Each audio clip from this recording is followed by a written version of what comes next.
ہر لحظہ ہے مومن کی نئی شان نئی آن، ہر لحظہ ہے مومن کی نئی شان نئی آن، تعلیمات تقویٰ ہے اللہ کی برہان، تعلیمات تقویٰ، تعلیمات تقویٰ، تعلیمات تقویٰ، تعلیمات تقویٰ۔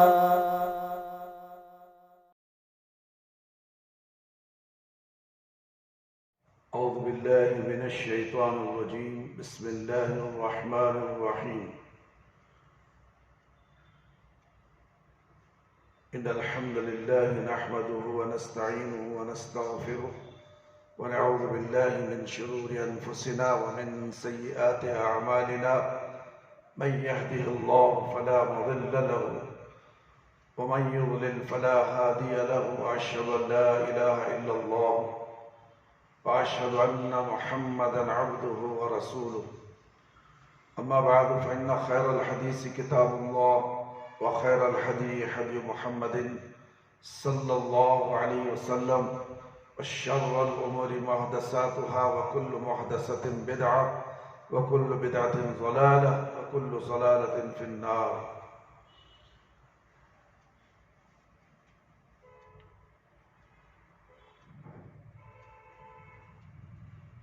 ولا تفرقوا،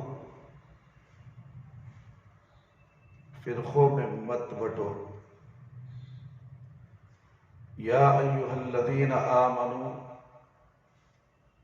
کلام مجید کے اندر رب کائنات نے دنیا میں بسنے والے مختلف طبقات کو مختلف الفاظ سے خطاب فرمایا ہے۔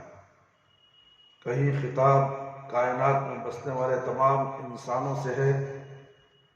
اللہ رب العزت ایسے وقت میں ارشاد فرماتے ہیں، یا ایھا الناس اعبدوا ربکم الذی خلقکم والذین من قبلکم لعلکم تتقون۔ اور کہیں خطاب ہوتا ہے کافروں کو، قل یا ایھا الکافرون لا اعبد ما تعبدون۔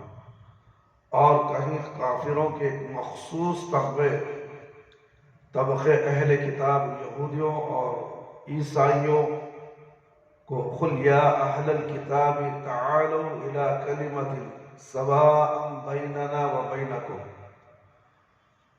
اور کبھی مخاطبین صرف وہ لوگ ہوتے ہیں جو اپنے آپ کو سرور کائنات محمد صلی اللہ علیہ وسلم کے حلقہ بگوش، آپ کے پیروکار، آپ کے ماننے والے، آپ کے وفا شعار اور آپ کے تابعدار کہلاتے ہیں۔ کلام مجید کی ان آیات کے مخاطب بھی عام لوگ نہیں ہیں، نہ کافر، نہ مشرک، نہ یہودی، نہ عیسائی، نہ اور طبقات کے، بلکہ آیات کے مخالفین صرف وہ لوگ ہیں جو محمد رسول صلی اللہ علیہ وسلم کی رسالت پر ایمان رکھتے اور اللہ کی توحید کا اقرار کرتے ہیں۔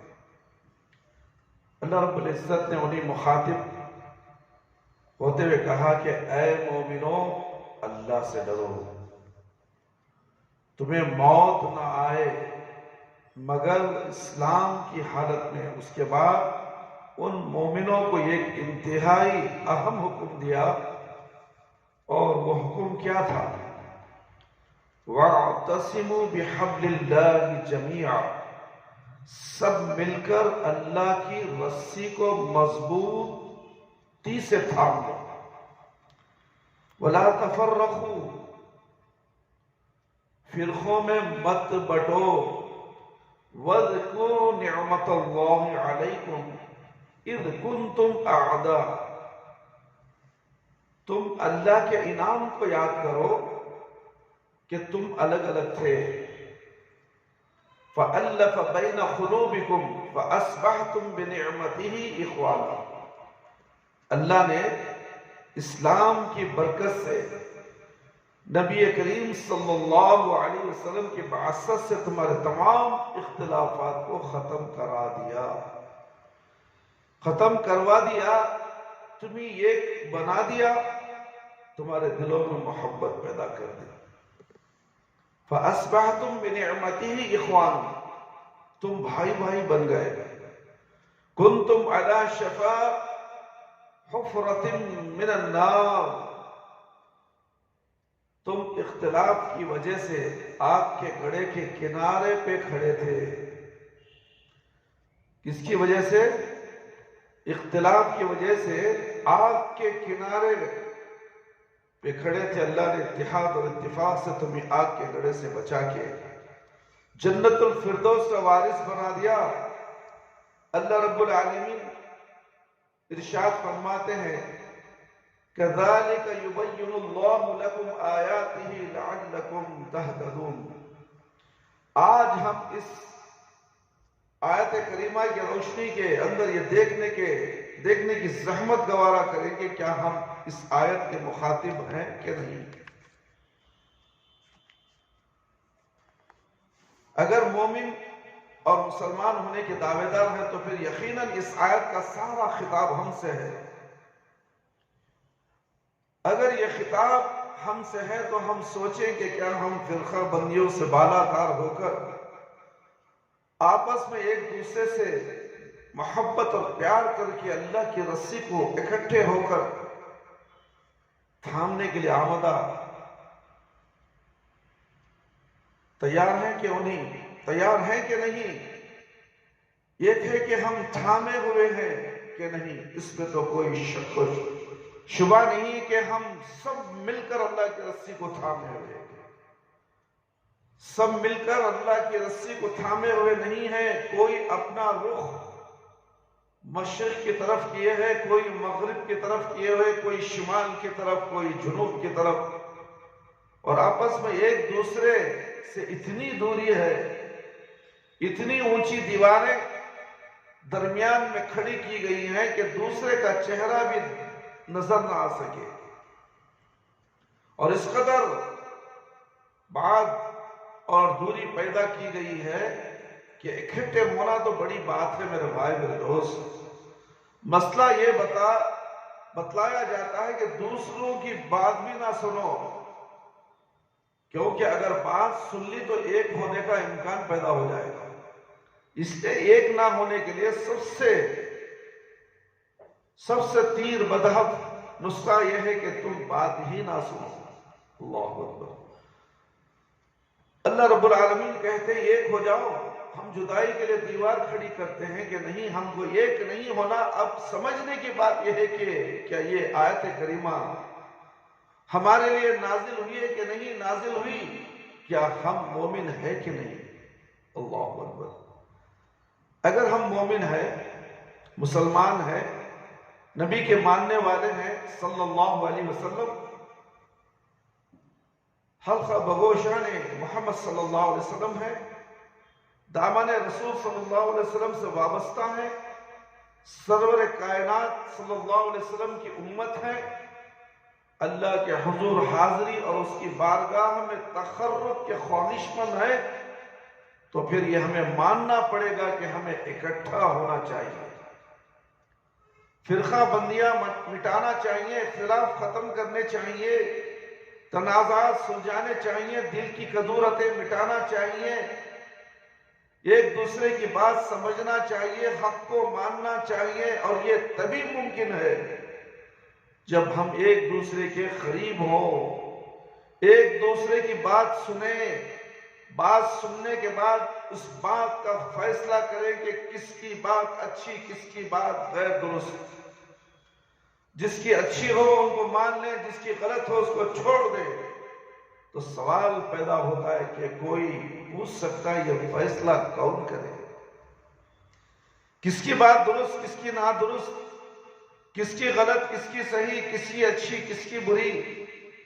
اگر فیصلہ مولویوں پر چھوڑ دے، کل حزب بما لدیہم فرحون، ہر مولوی اپنی بات کو سچا کہے گا، ہر مولوی اپنی بات کو سچا کہے گا. اگر فیصلہ جماعتوں پر چھوڑ دے تو ہر جماعت اپنی بات کو درست کہے گی. اگر فیصلہ گروہوں پہ چھوڑ دے تو ہر گروہ اپنے معاملوں کو روا سمجھے گا. فیصلہ کون کرے گا؟ سچ کیا ہے، جھوٹ کیا ہے، غلط کیا ہے، صحیح کیا ہے، حق کیا ہے، باطل کیا ہے، اس کے درمیان کون فیصلہ کرے؟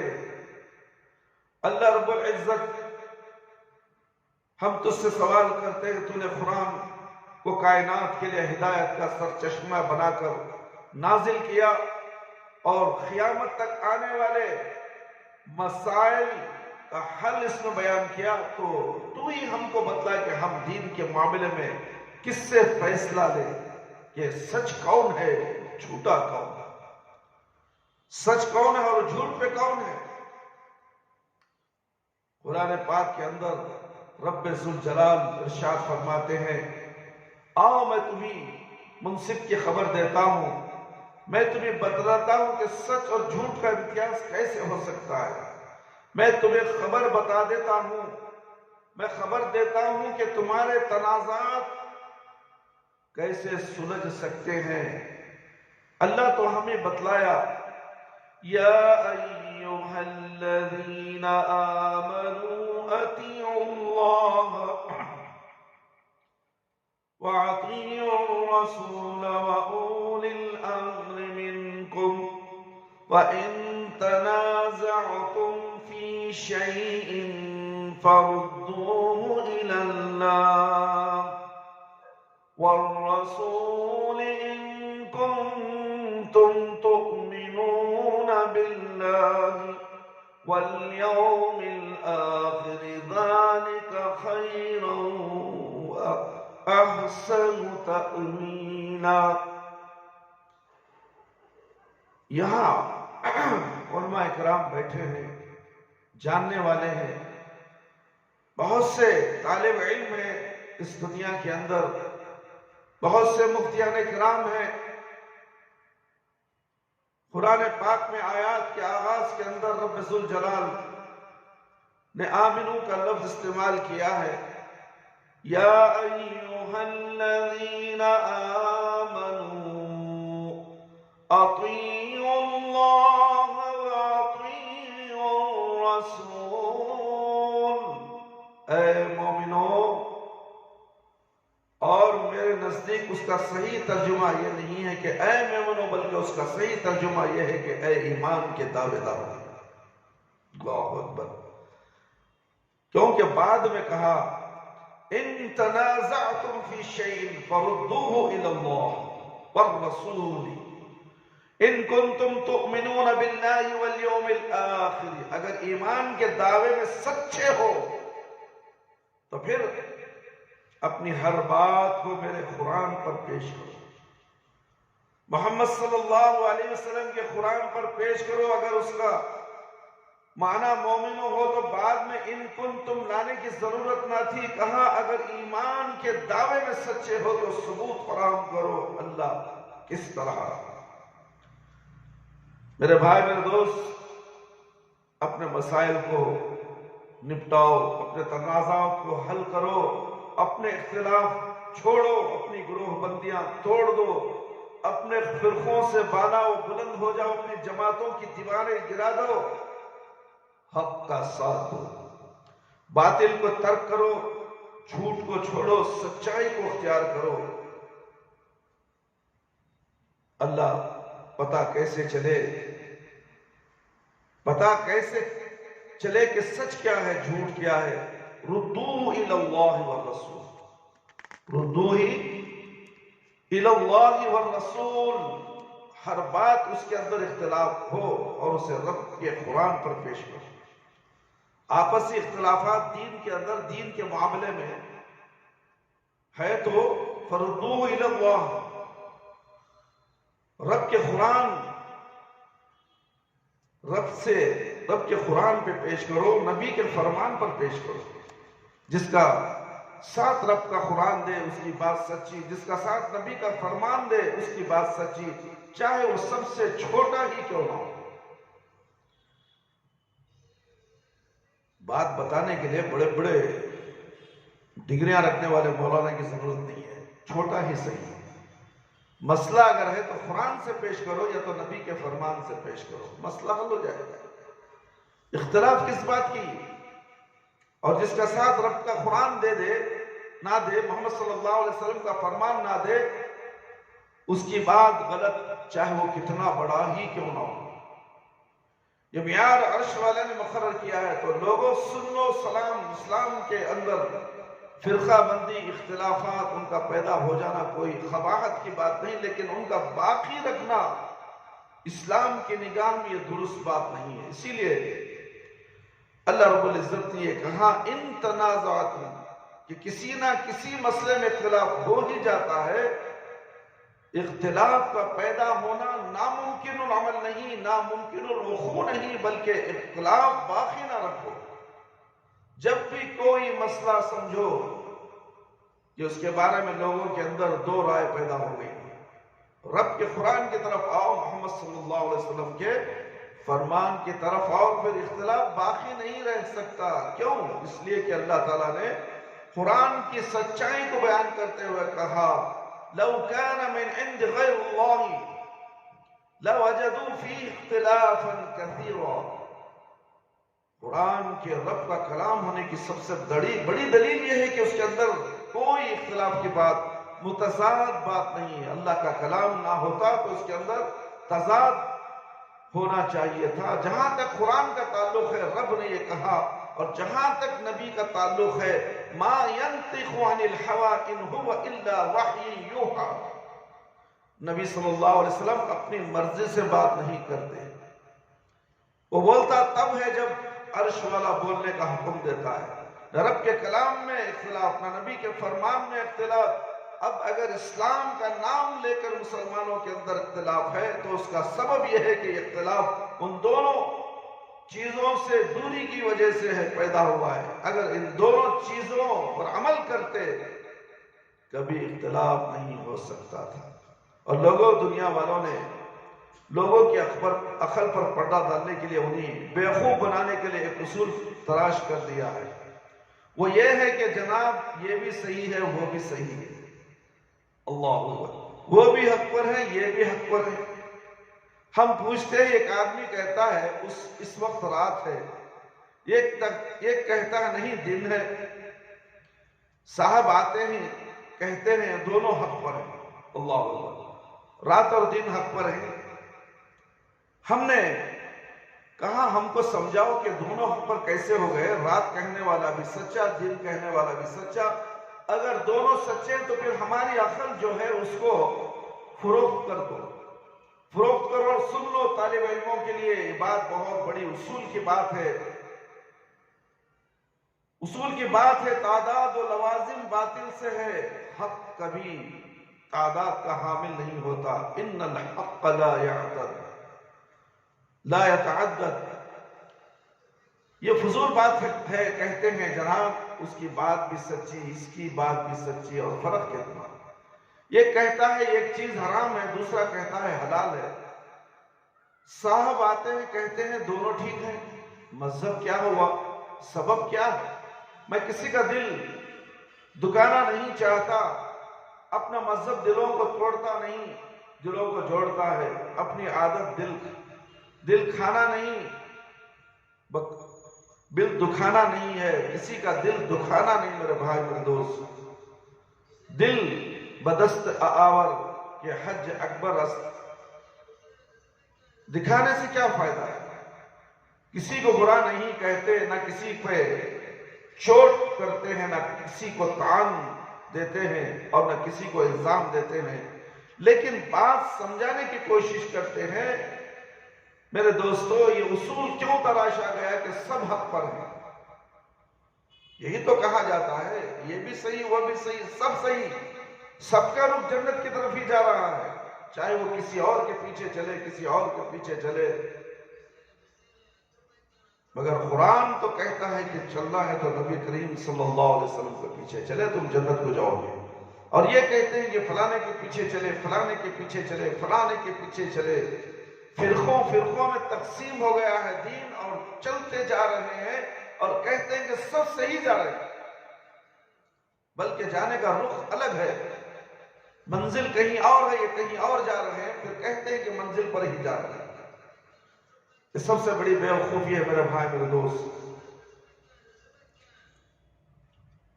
کسی کو برا نہیں کہنا چاہیے میرے بھائی میرے دوست، اس لیے کہ بات کی طرف نہیں دیکھا، کہنے والے کی طرف دیکھا گیا کہ یہ بڑا آدمی ہے، اگر اس کی بات کو غلط کہیں تو توہین ہو جائے گی۔ اور سن لو اسلام کیا سکھاتا ہے، اسلام یہ نہیں سکھاتا ہے کہ دیکھو کہ کہنے والا کون ہے، بلکہ اسلام یہ سکھلاتا ہے کہ دیکھو کیا کہہ رہا ہے۔ اور لوگوں کتنے افسوس کی بات ہے کہ بزرگوں کی بزرگی کے بچانے کے لیے یہ کہہ دیتے ہو دونوں کی بات ٹھیک ہے، بزرگوں کو بچانے کے لیے کہتے ہیں دونوں کی بات ٹھیک ہے، دل ناراض نہ ہو جائے، چاہے اللہ ناراض ہو جائے، بزرگوں کو ناراض کرنے کے لیے اللہ کو ناراض کر دیں گے، بزرگوں کی شان بچانے کے لیے پیارے نبی کی صلی اللہ علیہ وسلم کی شان کو گھٹا دیں گے۔ یہ مشرق کے مغرب کے، اور کبھی یہ نہیں سوچتے کہ ان میں سے ایک بات یا رب کے قرآن کے خلاف ہے یا محمد صلی اللہ علیہ وسلم کے فرمان کے خلاف ہے، یہ نہیں سوچتے کہ دونوں کو سچ کہنے سے کیا قرآن پہ چوٹ پڑتی ہے یا محمد صلی اللہ علیہ وسلم کے فرمان کے خلاف ہے، محمد صلی اللہ علیہ وسلم کے فرمان پر چوٹ پڑتی ہے۔ بات کیا ہے میرے بھائی میرے دوست؟ بات یہ ہے کہ اسلام کی بنیادوں کو، اسلام کے قواعد اصلیہ کو، اسلام کے اساس کو لوگوں نے فراموش کر دیا ہے۔ ساری دنیا کے بزرگوں کی بات کو اسلام سمجھ لیا گیا ہے۔ اور سن لو، ہمارا آوازہ یہ ہے کہ کائنات کے انسانوں، ساری دنیا کی بات کا نام اسلام نہیں، اسلام یا عرش والے کے کلام کا نام ہے، یا مصطفیٰ صلی اللہ علیہ وسلم کی بات کا نام ہے۔ سمجھ میں آئی بات؟ بولو تو قرآن سے بولو تو پیارے نبی صلی اللہ علیہ وسلم کے فرمان سے بتاؤ۔ جس کے ساتھ عرش والا ہو وہ سچا ہے، جس کے ساتھ مصطفیٰ ہو وہ سچا ہے صلی اللہ علیہ وسلم۔ اگر سب کی بات ٹھیک ہے تو پھر اسلام کے اندر حلال اور حرام کا کوئی امتیاز باقی نہیں رہتا، پھر تو اس کی بھی ٹھیک ہے، اس کی بھی ٹھیک ہے۔ میرے بھائی میرے دوست، تو اس لیے ہمیں چاہیے کہ ہم آپس میں ایک دوسرے کے خلاف نہ بولیں، ایک دوسرے سے محبت اور پیار اور محبت کے ساتھ قرآن اور حدیث کی طرف، ایک مذہب جو ہے وہ اسلام ہے، ہمارا مذہب دین اسلام ہے، اور اسلام کے اندر تم لوگوں نے فرقہ بندیاں بنا لی ہیں، اور ہر ایک آدمی ایک طرف، اپنی طرف، اپنے باپ داداؤں کی طرف، اپنے باپ داداؤں کے دین کی طرف، فلانی کی طرف نسبت کرے ہوئے ہے، کوئی کسی کی طرف، کوئی کسی کی طرف۔ مگر کیسے ہو سکتا ہے؟ اختلاف ویسے ہی باقی رہے گا۔ اختلاف کو ختم کرنے کا یہی طریقہ ہے کہ قرآن اور حدیث کی طرف آ جاؤ، اللہ اور اللہ کے رسول کی طرف تمام مسائل کو پیش کرو، پھر دیکھو تم کبھی بھی فرقہ بندیوں میں نہیں بٹو گے۔ اللہ کی رسی کو مضبوط تھامنے کا مقصد کیا ہے؟ اللہ کی رسی کیا ہے؟ وہ قرآن ہے اور حدیث ہے، اس کے علاوہ دوسری کوئی تیسری چوتھی بات نہیں ہے میرے بھائی۔ ایک رسی کے اندر دو بند ہوتے ہیں اس طرح سے، ایک قرآن ہے اور ایک حدیث ہے، یاد رکھو۔ یہ دونوں ملیں گے تو کبھی تمہارے دلوں میں اختلاف نہیں آئے گا۔ اللہ نے کیا کہا، اللہ کے نبی صلی اللہ علیہ وسلم نے کیا کہا، دنیا کے معاملات ہو یا دین کے معاملات ہو، یا دنیا سے ہٹ کر مرنے کے بعد جانا ہے قبر میں سونا ہے، اس کے معاملات ہو، پلسرات کے معاملات ہو، میدان حشر کے معاملات ہو، آخرت کے تمام معاملات کو جاننا ہے تو قرآن اور حدیث کو مضبوطی سے تھامو، اور کبھی تم فرقوں میں نہیں بٹو گے۔ آج ہم ایک مسلمان نہیں ہے، جس کی وجہ سے آج ہم دبے جا رہے ہیں، ہمیں دبایا جا رہا ہے، ہمیں کچلا جا رہا ہے۔ ہمارے دل ایک دوسرے سے ملے ہوئے نہیں ہیں میرے بھائی میرے دوست، ہم ایک دوسرے سے نفرتیں کرتے ہیں، ہم ایک دوسرے سے نفرت، اللہ کے گھروں سے نفرت، بازاروں سے محبت، کام سے محبت، مسجد ویران بازاروں کو بھر دیا گیا ہے۔ کرونا آیا، نہ جانے اب پھر تیسرا کرونا بھی آ چکا ہے۔ اب انشاءاللہ 8 دن کے اندر پھر لاک ڈاؤن ہونے والا ہے۔ اے کرناٹکا کے لوگوں، اب تمہاری دکانیں بند ہونے والی ہیں اور تمہارے گھر بسنے والے ہیں۔ ہوش میں آ جاؤ، نماز چھوڑتے ہو، اللہ کو بھولتے ہو، کام کام کام۔ اب بیٹھو، 15 دن کا لاک ڈاؤن آنے والا ہے، گھر میں بیٹھ کو کام کرو۔ اللہ اکبر اللہ اکبر۔ یہ عذاب ہمارے گناہوں کی وجہ سے ہے، ہمارے کرتوتوں کی وجہ سے ہے۔ ہم نے اللہ کو بھلا دیا ہے، شریعت کو بھلا دی ہے، ہر طرح کی شریعت کسی اور کی شریعت بنا کر ہم پوجا کر رہے ہیں، عبادت کر رہے ہیں غیروں کی، اور پھر ہم کہتے ہیں کہ ہم مسلمان ہیں، ہم سچے ہیں۔ یہ بھی سچا، وہ بھی سچا، جھوٹا بھی سچا، سچا بھی جھوٹا، سب کو غلط پلٹ کر کے رکھ دیا گیا ہے میرے بھائی میرے دوست۔ اس لیے اب عذاب کا دور شروع ہو چکا ہے۔ کیا معلوم کسی کو توبہ کا وقت بھی ملے یا نہ ملے، مہلت ملے بھی نہ ملے، اچانک بیماری آئی، اچانک انسان دنیا سے چلا جائے گا، اٹھا کٹھا ہوگا، کام و کاج کرتا ہوگا۔ یہ جو تیسری لہر کی جو بیماری آ رہی ہے بڑی خطرناک ہے، فوراً اٹیک، فوراً آدمی مر جائے گا۔ اب اس کی تحقیق چل رہی ہے، 1-2 دن میں اس کی تحقیق تمہارے سامنے آ جائے گی اور تم کانپنے لگ جاؤ گے۔ پورے بنگلور کے اندر 402 لوگوں کو کرونا اٹیک کر چکا ہے اور 6 لوگ کی موت ہو چکی ہے۔ غفلت میں سو رہے ہو تم، کب تک سو گے؟ خبر میں سونا ہے، اس خبر میں جا کر سونے کے لیے، اس خبر کو روشنی کرنے کے لیے، راحت پہنچانے کے لیے 5 وقت جو مسجدوں میں اذان ہوتی ہے، اس اذان سن کر لبیک کہو اور مسجد کو آؤ، نماز پڑھو۔ 10 منٹ کا وقت تم مسجد کے لیے دینے کے لیے تیار نہیں ہو تو پھر تمہیں کیسے عذابوں سے گزرنا پڑے گا؟ کیا تمہارا دل کامتا نہیں؟ کیا تمہارے دل مردہ ہو چکے ہیں؟ تمہارے دل سڑ چکے ہیں، بدبو آ رہی ہے۔ اللہ اکبر۔ اللہ رب العالمین سے دعا کرتا ہوں کہ اللہ تعالی ہم سب کو سچا پکا مسلمان ہو کر ایک دین پر قائم رہیں، لا الہ الا اللہ محمد رسول اللہ کے کلمے کے تحت ہم زندگی گزاریں۔ کلمہ پڑھ لینا کافی نہیں ہے، کلمے کو سمجھ کر اس پر عمل کرنا ہے، اور فرقہ بندیوں میں ہرگز نہ بٹیں۔ وَاعْتَصِمُوا بِحَبْلِ اللَّهِ جَمِيعًا وَلَا تَفَرَّقُوا۔ اللہ کی رسی کو مضبوطی سے تھام لو، فرقوں میں مت بٹو۔ اور اللہ کی رسی کیا ہے میرے بھائی؟ قرآن اور حدیث ہے۔ جیسا اللہ نے کہا، جیسا نبی کریم صلی اللہ علیہ وسلم نے کہا، بس اسی کو مد نظر رکھتے ہوئے اپنے دین کے اندر، اپنی عبادتوں کے اندر، اپنی نمازوں کے اندر، اپنی دعاؤں کے اندر، ہر معاملات کے اندر ہمیں پیارے نبی صلی اللہ علیہ وسلم کی شریعت کو دیکھتے ہوئے عمل کرنا چاہیے۔ پھر انشاءاللہ جتنے بھی بیماریاں آ جائیں، جتنے بھی طوفان آ جائیں، جو بھی پریشانی آئیں گی، اللہ تعالیٰ ہمیں اس میں اپنی حفاظت میں، اپنی نگہباں میں لے لے گا، اپنی پناہ میں لے لے گا۔ ہمیں کسی قسم کی تکلیف نہیں ہوگی، بلکہ ہمارا ایمان پختہ ہونا چاہیے، ہمارے ایمان کو مضبوط کرنا چاہیے، قرآن و حدیث سے جوڑ کر عقیدے کی درستگی کر سب سے پہلے عقیدے کی درستی کر لو، اس کے بعد تمہاری عبادتیں سب قبول ہوگی۔ جو عقیدہ توحید کو نہیں ہے، لاکھ سر پٹک لے، اس کی عبادتیں قابل قبول نہیں۔ اس پوائنٹ کو اچھی طرح ہر مسلمان کو نوٹ کر لینا چاہیے، کیا میرا عقیدہ توحید صحیح ہے یا نہیں؟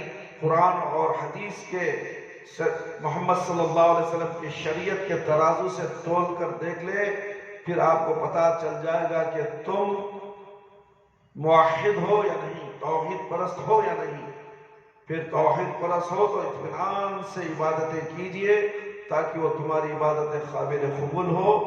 اللہ تعالیٰ تمہیں معاف فرمائے، تمہاری مغفرت فرمائے، اور دنیا اور آخرت میں بھلائیوں سے نوازے، دنیا میں بھی اجر و ثواب سے نوازے، اور مرنے کے بعد بھی آپ کے لیے صدقہ جاریہ کا انتظام فرمائے۔ اللہ رب العالمین سے دعا ہے کہ اللہ تعالیٰ ہم سب کو 5 وقت نماز پڑھنے والا بنا دے، وقت پر نماز پڑھنے والا بنا دے، ہماری نمازوں میں خشوع اور خضوع عطا فرمائے۔ اے اللہ ہم سب کو صراط مستقیم پر چلا دے، اے اللہ شرک سے بدعت سے بچا دے، فرقوں میں بٹ کر زندگی گزارنے سے بچا لے میرے پروردگار۔ اے اللہ ہر طرح کی بیماریوں سے اللہ ہم تمام کو، اپنے گھر والوں کو، ہر ایک انسان کو، مسلمان کو، ساری دنیا کے لوگوں کو اے اللہ موذی بیماریوں سے بچا لے، متعدی بیماریوں سے بچا لے، پھیلنے والی بیماریوں سے بچا لے میرے پروردگار۔ تو رحم کر ہمارے اہل گھر والوں پر رحم فرما، اہل والوں پر رحم فرما، بیوی بچوں پر رحم فرما، ماں باپ پر رحم فرما۔ اے اللہ تمام کو صحت و عافیت، صحت عاجلہ، صحت کاملہ، صحت دائمہ عطا فرما، اور جو بیماریوں میں آ کر اس دنیا سے چلے گئے، گزر گئے ہیں، اللہ ان کے لیے جنت الفردوس میں اعلیٰ سے اعلیٰ مقام میں تو جگہ عطا فرما۔ اے اللہ جو ہے خبروں میں اللہ ان کے گناہوں کو مغفرت فرما دے، اے اللہ ان کی خبروں کو نور سے بھر دے، ان کی خبروں کو جنت کا باغیچہ بنا دے، اے اللہ اعلیٰ علین میں ان کی جگہ عطا فرما میرے پروردگار۔ اے اللہ خبر کے عذاب سے بچا لے، جہنم کی آگ سے بچا لے، خبر کے سوالات بالکل آسان فرما دے، خبر کی تاریکی کو روشنی بدل دے، میدان حشر میں رسوائی سے بچا لے۔ اے اللہ ہمیں موت دے تو ایمان کی حالت میں موت دے، اور جب ہماری روح ہمارے جسم سے نکلے تو اے اللہ ہماری زبان پر کلمہ لا الہ الا اللہ محمد رسول اللہ جاری رہے۔ ربنا تقبل منا انك انت السميع العليم وتب علينا انك انت التواب الرحيم سبحان ربك رب العزة عما يصفون وسلام على المرسلين والحمد لله رب العالمين۔ یا حی یا قیوم برحمتک استغیث۔